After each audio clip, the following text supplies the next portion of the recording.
छतरी बन रही थी, लेकिन बात वहां तक पहुंच गई जहां राजनीति, धर्म और समाज तीनों आमने सामने आ खड़े हुए। नमस्कार दोस्तों, मैं हूं अरीशा गजल और आप देख रहे हैं द फैक्ट इंडिया न्यूज।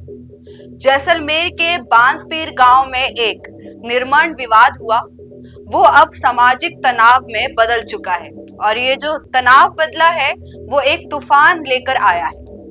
अब सवाल ये नहीं कि छतरियां बननी चाहिए या नहीं बननी चाहिए, अब सवाल ये है कि कौन क्या चाहता है और क्यों चाहता है।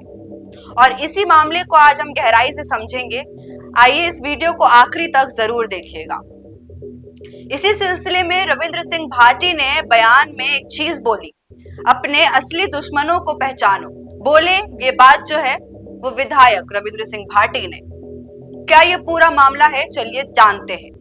बांसपीर गांव के रियासत कालीन वीरों के लिए यानी रामचंद्र जी सोडा और हुदूद जी पालीवाल के लिए उनकी याद में छतरियां बनाई जा रही थी, लेकिन कुछ लोगों ने इस पर आपत्ति जताई। तनाव बढ़ता चला गया, बहस हुई और इसके बाद पत्थरबाजी तक भी हुई। जिला प्रशासन ने तुरंत धारा 163 लगा दी ताकि माहौल जो है वो ज्यादा बिगड़े नहीं। पर यहीं से जो मामला शुरू होता है वो सामाजिक से सियासी का शुरू हो जाता है।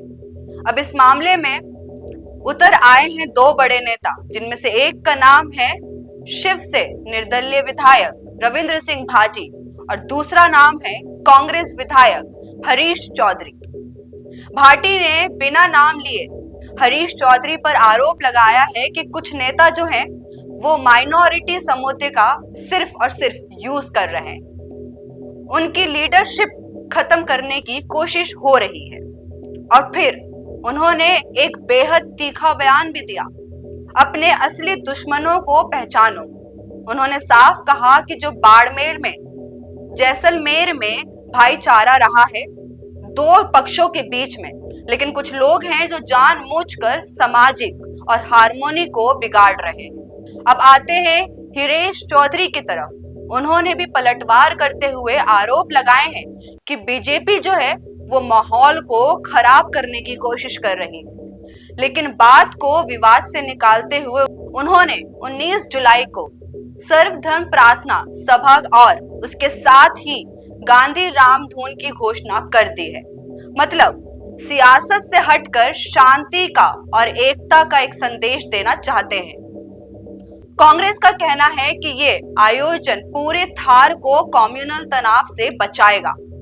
विवाद के बाद बीजेपी के नेता ने भी बांसपीर पहुंचे और छतरी निर्मल लोगों के जो वहां पे पक्ष में लोग थे उनसे बातचीत करी और एक रैली निकाली। फिर अगले दिन रविंद्र सिंह भाटी भी अपने समर्थकों के साथ पहुंचे और धरने पर बैठ गए। अब ये मामला सिर्फ छतरी बनाने का नहीं रहा, बल्कि इसमें कोई एक बड़ी बात भी जोड़ दी गई है। छतरियां जो थी वो वीरों की याद में बनाई जा रही थी, पर अब उसका नाम जो है अब राजनीति से जुड़ चुका है। यहाँ पर हर किसी की अपनी बातचीत चल रही है, अपनी सच्चाई है, लेकिन सवाल एक ही है, क्या हम वाकई में असली दुश्मन को पहचान पाएंगे या नहीं पहचान पाएंगे, या फिर हम बस राजनीति के चालों में ही उलझ के रह जाएंगे। इस पूरे मामले में आपकी क्या राय है, हमें कमेंट सेक्शन में जरूर बताइएगा। जाते जाते इस वीडियो को लाइक करना मत भूलिएगा और सब्सक्राइब करिए द फैक्ट इंडिया न्यूज, क्योंकि हम सिर्फ फैक्ट्स पे बात करते हैं।